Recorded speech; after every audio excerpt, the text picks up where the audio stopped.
नमस्कार. बृहन्मुंबई महानगरपालिका शिक्षण विभाग अंतर्गत व्हर्च्युअल ट्रेनिंग सेंटरमध्ये तुम्हा विद्यार्थ्यांचे हार्दिक स्वागत.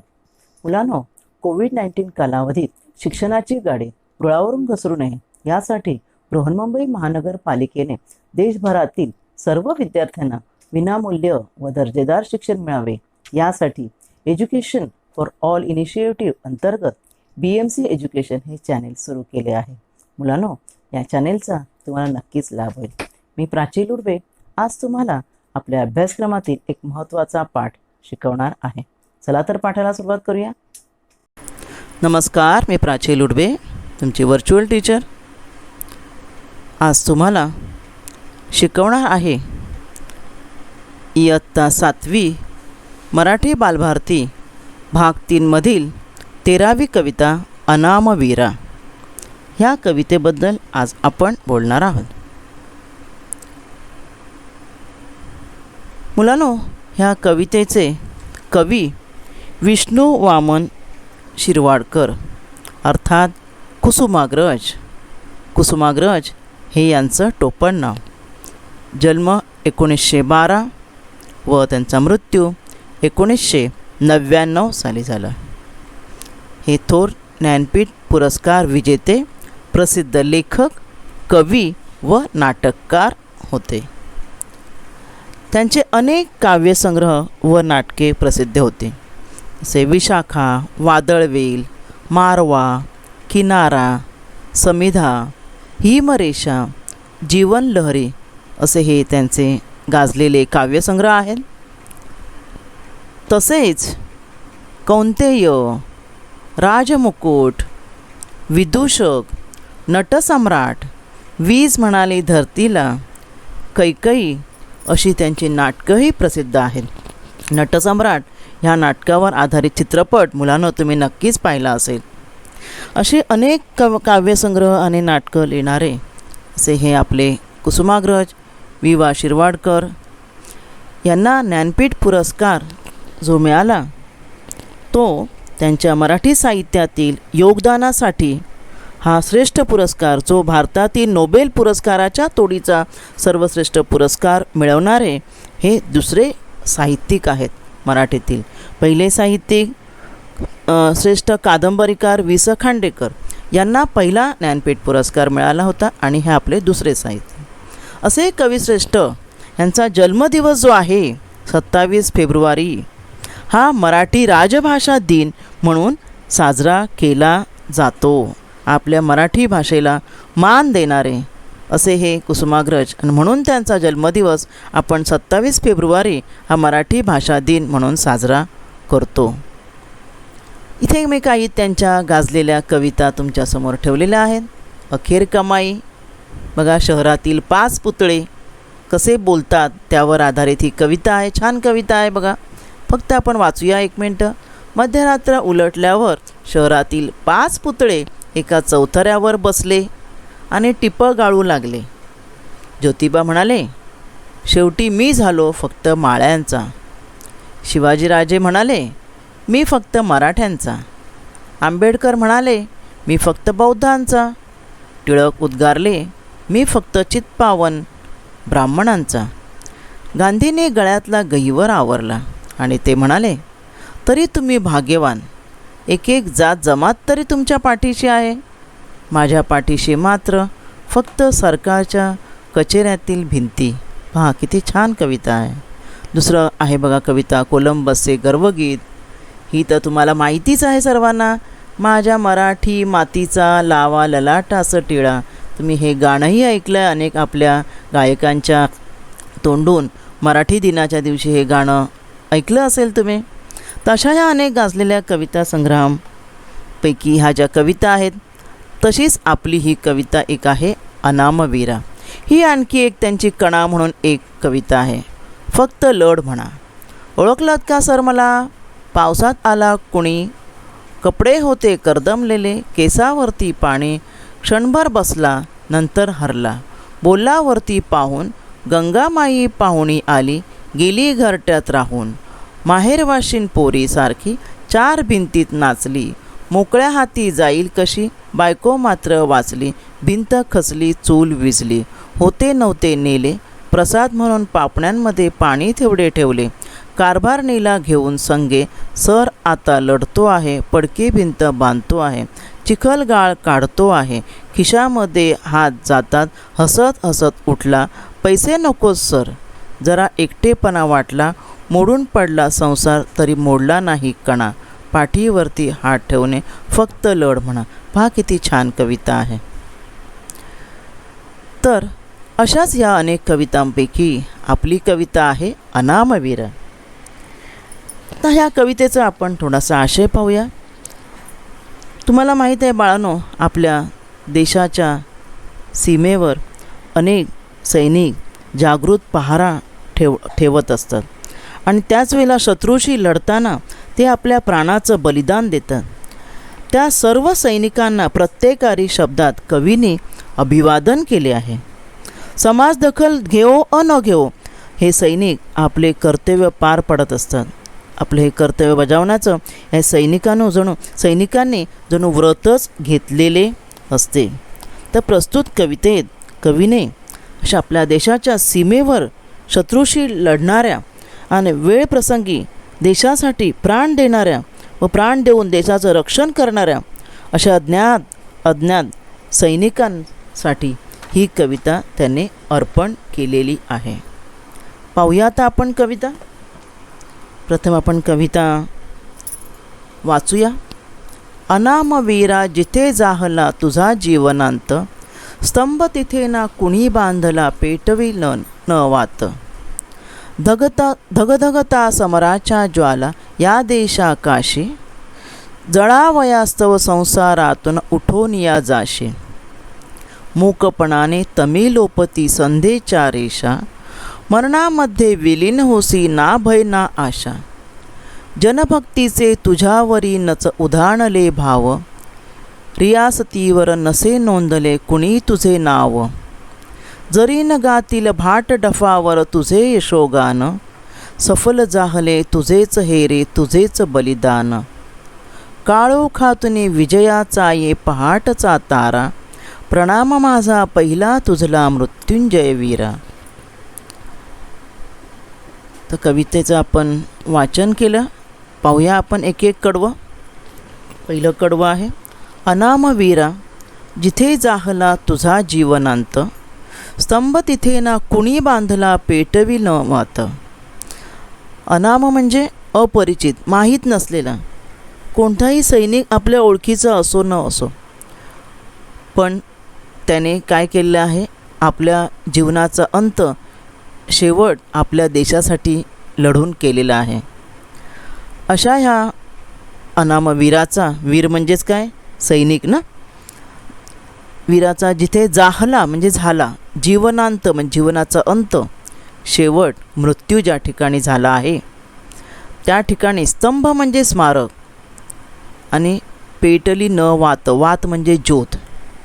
कवी म्हणतात की ह्या देशासाठी प्राण अर्पण करणाऱ्या अनामिक म्हणजे अपरिचित अशा सैनिका, जिथे तू आपल्या देशासाठी प्राण सोडलास तिथे तुझे कुणी स्मारक उभारले नाही, कुणी तुझ्या स्मृतीला अभिवादन करण्यासाठी एक पवित्र ज्योतही पेटवली नाही. देशाच्या रक्षणासाठी प्राण देणारे सैनिक अपरिचित असतात. आपल्याला माहिती असतात का सर्वजण कोण कुठले आहेत ते, पण ते देशासाठी लढत असतात. लोकांना प्रत्येकाची नावंही माहीत नसतात. तसेच आपला कुणी जय जयकार करावा म्हणून सैनिक लढत नसतात. लढणे ही त्यांची निष्ठा असते. म्हणून जनतेच्या दखल न घेणाऱ्या ह्या वागणुकीवर भाष्य करण्यासाठी कवींनी ही ओळ लिहिलेली आहे. दुसरं कडवं आहे. धगधगता समराच्या ज्वाला या देशाकाशे, जळावयास्तव संसारातून उठून या जाशे. धगधगता म्हणजे जळताना, समराच्या ज्वाला, समर म्हणजे संग्राम, लढाईच्या ज्वाला, लढाई भडकली आहे, लढाईची आग भडकली आहे. या देशाकाशी यामध्ये दोन शब्द आहेत. देशाच्या आकाशात म्हणजे आपल्या भारत देशात, आणि जळावयास्त म्हणजे जळण्यासाठी. संसार म्हणजे प्रपंच, स्वतःचा संसारातून उठून या जाशे म्हणजे या देशाच्या आकाशात, म्हणजे या देशात सीमेवर जेव्हा लढाईच्या युद्धाच्या धडधडणाऱ्या ज्वाला भडकल्या आहेत, तेव्हा त्या संग्रामाच्या आगीत म्हणजे त्या लढाईच्या आगीत, त्या लढाईमध्ये तू स्वतः जळण्यासाठी हसत्या खेळत्यास भरल्या संसारातून तू उठून गेलास. म्हणजे देशरक्षणाची, देशासाठी तुला हाक आल्याबरोबर तत्परतेने तू निघून गेलास, थांबला नाहीस तू. सैनिकांचं जीवन असं असतं बाळांनो, की एकदा का लढाई सुरू झाली की त्याला घरातून कुठल्याही क्षणी कोणत्याही परिस्थितीत कर्तव्यास हजर राहावे लागते, शिवाय पुन्हा कधी परतणार याची शाश्वतीही नसते. म्हणून लढाईच्या अग्निकुंडात ह्या ज्वालामध्ये तू संसाराचा त्याग करून तत्परतेने जातोस, असं कवी या ठिकाणी म्हणत आहेत.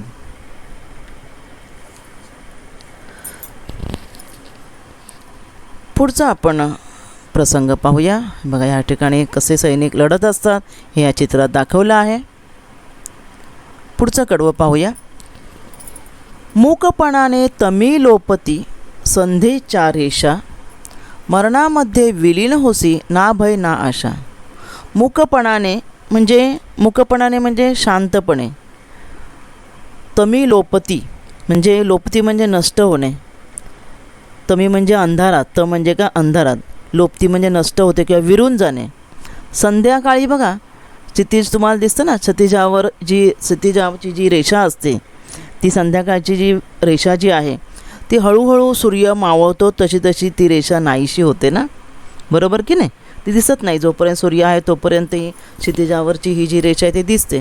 मग जसा सूर्य मावळतो तशी ही जी रेष आहे संध्याकाळची क्षितिजावरची ती हळूहळू विरून जाते, आपल्याला दिसत नाही.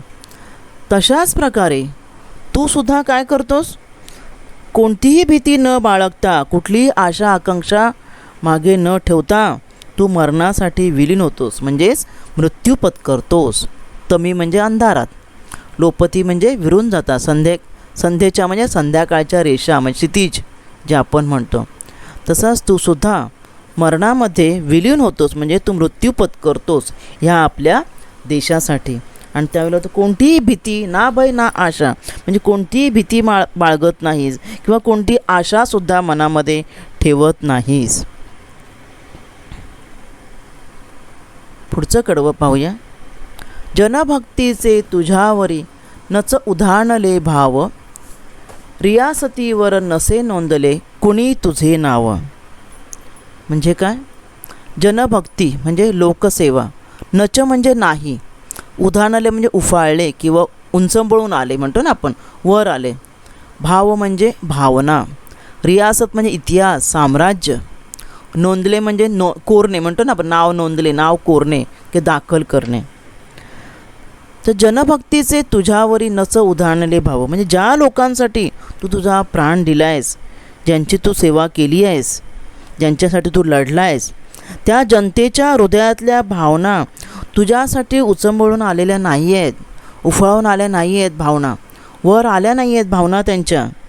आणि इतिहासाच्या पानावर, रियासत म्हणजे इतिहास साम्राज्य, इतिहासाच्या पानावर तुझे नावही कुठे गौरवाने कोरलेले नाही आहे. कुणी रियासतीवर नसे नोंदले कुणी तुझे नाव, म्हणजे इतिहासाच्या पानावर तुझे कोणी नावसुद्धा कोरलेले नाही आहे. हे बघा या ठिकाणी तो सतत लढत असतो, पण आपल्या ह्या लोकांना, आपल्या जनतेला त्यांच्याबद्दल कोणत्याही भावना त्यांच्या मनामध्ये नसतात. पुढचं कडवं पाहूया आपण. जरी न गातील भाट डफावर तुझे यशोगान, सफल जाहले तुझेच हेरे तुझेच बलिवान. भाट म्हणजे काय, गायक असतात. डफ माहिती आहे ना, डफ वाजवतात, एक चांबडी वाद्य आहे, गोल असतं, त्याच्यावर वाजवलं जातं हाताने. यशोगान म्हणजे यशाचं गाणं, यशोगाथा. सफल म्हणजे यशस्वी होणे, सफल म्हणजे काय, यशस्वी होणे. आणि बलिदान म्हणजे बलिदान करतो ना सैनिक, आपल्या देशासाठी प्राणार्पण करतो, प्राण देतो. तिथे कवी काय म्हणतात, जरी न गातील भाट डफावर तुझे यशोगान. जसे भाट गाणं गातात तसं तुझी यशोगाथा डफाच्या तालावर जरी कुणी गायकाने गायली नाही तरी काय, सफल झाले तुझेच हे रे तुझेच बलिदान. तू देशासाठी जे बलिदान केलेस ते सफलच होणार आहे, यशस्वीच ठरणार आहे. तुझं बलिदान वाया जाणार नाही आहे. सैनिकाच्या कर्तबगारीचे यशोगीत कुणी गायक डफ घेऊन जाहिरातरित्या गात नाही किंवा इतिहासाच्या पानावर नावही कोरलेलं नाही आहे. आपण मागच्या कडव्यात पाहिलं. तर कवी काय म्हणतात, या साऱ्या प्रसिद्धीची सैनिकाला गरज नसते. देशासाठी लढणं व लढता लढता वीर मरण पत्करणे हे सैनिकाचं जणू व्रतच आहे. आणि त्यामुळे तुझं हे जे बलिदान आहे ते सफलच ठरणार आहे असे कवी म्हणतात.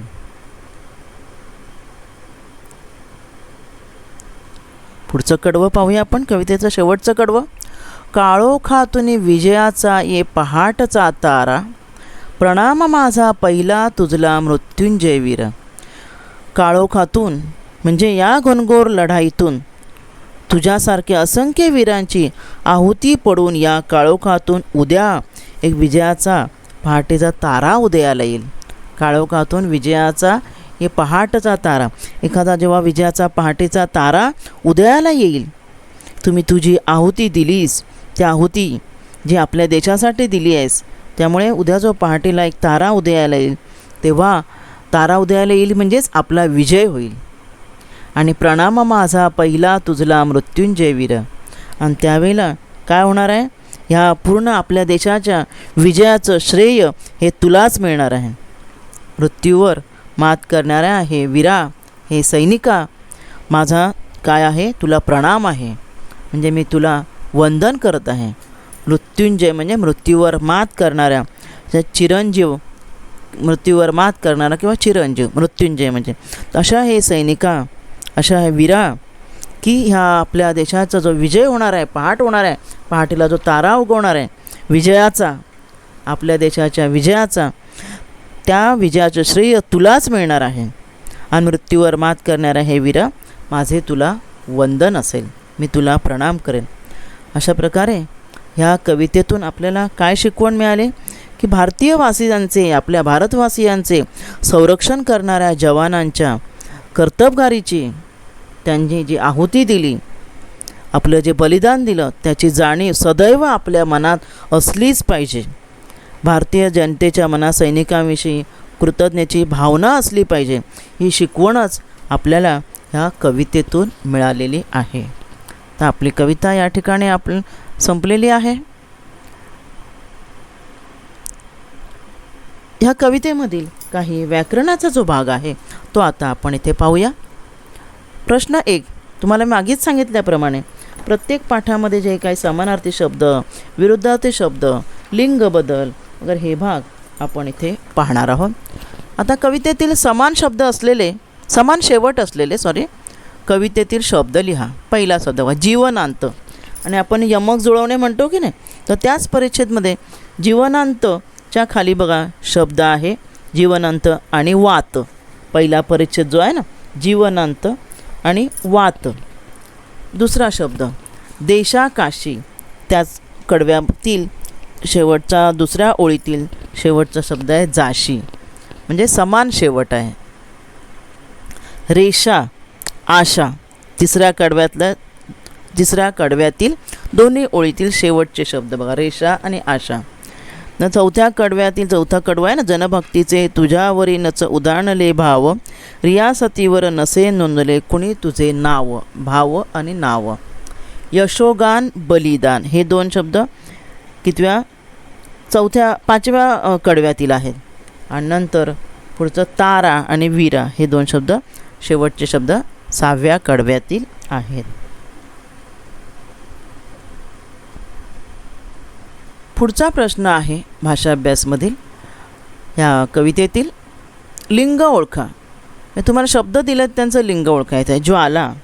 ज्वाला स्त्रीलिंगी शब्द, आपण ती ज्वाला म्हणतो ना, ती आग. संसार तो संसार पुल्लिंगी शब्द, बलिदान ते बलिदान नपुसकलिंगी शब्द, रेषा ती रेषा म्हणजे स्त्रीलिंगी शब्द.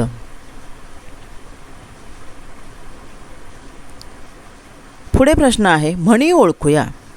या पाठामध्ये काही वाक्य दिलेत आणि वाक्याच्या अर्थानुसार योग्य म्हण लिहायची आहे.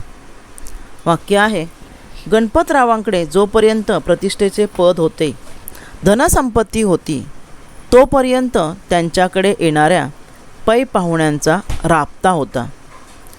जसे ते सेवानिवृत्त झाले तसा माणसांचा वावर कमी झाला आहे म्हणतात ना. आता ह्या दिलेल्या वाक्यावरून ही कोणती म्हण ह्या वाक्याला लागू पडते ती म्हण तुम्हाला लिहायची आहे. तर बघा, ते गणपतराव जोपर्यंत भरपूर संपत्ती होती तोपर्यंत ती काय लोक येत होती. सेवानिवृत्त झाली, माणसं कमी यायला लागली. मग काय म्हणतात, असतील शीते तर जमतील भूते. शीत असेल तर भूतं जमतात, नाहीतर येत नाहीत. तसं हे आहे. दुसरं वाक्य आपण पाहूया, त्यावरून म्हण ओळखायची आहे. रेहानाची कंपासपेटी हरवली. तिने ती घरभर शोधली, शेजारी पाजारीही शोधली, जाऊन पाहिले तिने, पण कंपासपेटी कुठेच नव्हती. शेवटी ती रेहानाच्या दप्तरात सापडली. म्हणतात ना काय, आठवा बरं काय म्हण, काखेत कळसा आणि गावाला वळसा. म्हणजे आपल्या जवळच असतं, पण आपण काय करतो, सगळीकडे शोधत बसतो. जवळ जिथे आहे ते आपल्या लक्षात येत नाही किंवा आपण त्या ठिकाणी नक्की नेमकं पाहत नाही. पुढची एक म्हण पाहूया. पावसाळ्यात भिजणाऱ्या कावळ्याने ठरवले, पावसाळा संपला की घर बांधायचे. पावसाळा संपला, पण इकडे तिकडे फिरण्यात तो विसरून गेला. पुन्हा पावसाळा आला. पावसात भिजताना त्याला आठवले की आपण घर बांधायचे ठरवले होते. म्हणतात ना, काय म्हणतात, आपल्याला एखादी गोष्ट हवी आहे, अर्जंट पाहिजे आहे, मग अरे करायला पाहतं. म्हणजे काय म्हणतात ना, तहान लागली की विहीर खोदायची, तोपर्यंत नाही. मुलं तुम्ही करता ना, परीक्षा आली की अभ्यास करायचा, तोपर्यंत नाही. तसं कावळा दरवेळेला ठरवतं घर बांधायचं. भिजायला लागलं की त्याला आठवतं, अरे आपल्याला घर बांधायचं होतं. म्हणजे तहान लागली की विहीर खोदायची ही म्हण आहे. म्हणजे आपल्याला तहान लागली की आपण विहीर खोदायला जातो, म्हणजे आपल्याला हवं असलं की आपण शोधायला जातो, असं या म्हणीचा अर्थ आहे.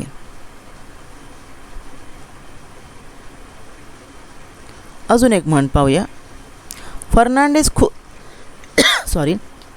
खूप बुद्धिमान व प्रसंगावधानी खूप प्रख्यात होते.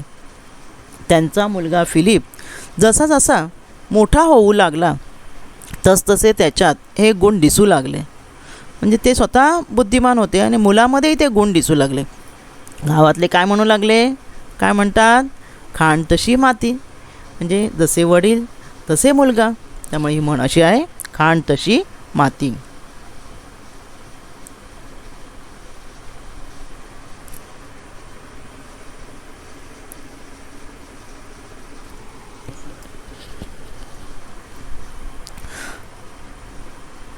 पुढे आपण यामध्ये पाहणार आहोत भाषा अभ्यास व व्याकरणमध्ये.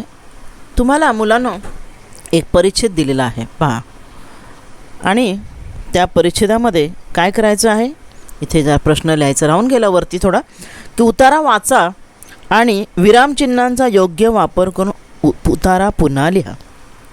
आता हा उतारा असाच मी दिलेला आहे, काही कुठे विरामचिन्ह नाही आहे, काही आहे. विरामचिन्ह जी असतात मुलांनो तुम्हाला माहितीच आहे, तुम्ही शिकला असाल मागील इयत्तेमध्ये, की एखादा संवाद आहे, एखादा परिच्छेद आहे, तो अर्थपूर्ण आहे की नाही हे कळण्यासाठी विरामचिन्हांचा वापर करतात. एखादं वाक्य पूर्ण करायचं आहे त्या ठिकाणी आपण पूर्ण विराम देतो. एखादं अर्ध वाक्य आहे त्यापुढे वाक्य कंटिन्यू करायचं आहे, पुढे चालू ठेवायचं आहे, स्वल्पविराम देतो. एखादं प्रश्नार्थक वाक्य असेल प्रश्नचिन्ह आपण देतो. उद्गारवाचक वाक्य असेल तर उद्गारवाचक चिन्ह. अशा प्रकारे विरामचिन्हामुळे आपल्याला त्या संवादाचा अर्थ लागतो, व्यवस्थित बोध होतो. एखाद्या तोंडचे उद्गार असतील तर आपण ते उद्गार अवतरण चिन्हामध्ये लिहितो. तशा प्रकारे विरामचिन्हामुळे आपल्याला एखादी जी संवाद जे असेल किंवा परिच्छेद असेल तो अर्थपूर्ण व्यवस्थित वाचता येतो. त्या ठिकाणी हा परिच्छेद दिला आहे बघा मुलांनो. आता बघा इथे मुलांनो या ठिकाणी मी थांबली ना, मग त्या ठिकाणी कुठलं तरी चिन्ह येणार. शाळेत तुम्हाला अनेक मित्र असतात.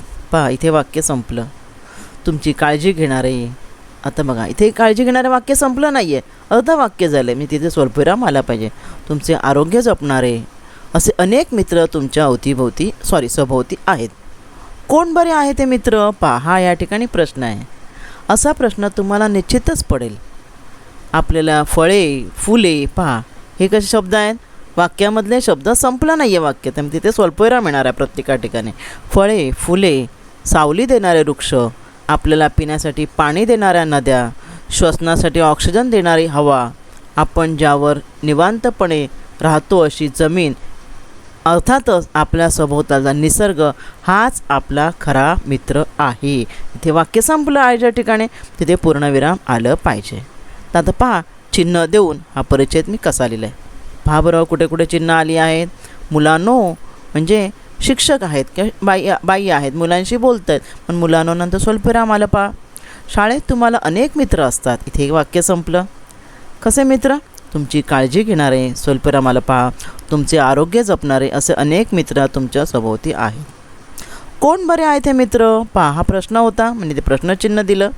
असा प्रश्न तुम्हाला निश्चितच पडेल. इथे वाक्य संपलं.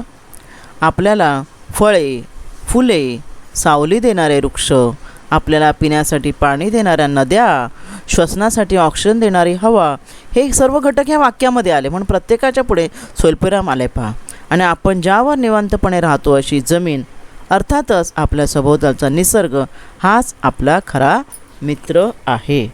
तशा प्रकारे ह्या पाठातील काही व्याकरणाचा भाग आपण इथे पाहिलेला आहे. तर आजच्या भागात आज आपण इथेच थांबणार आहोत.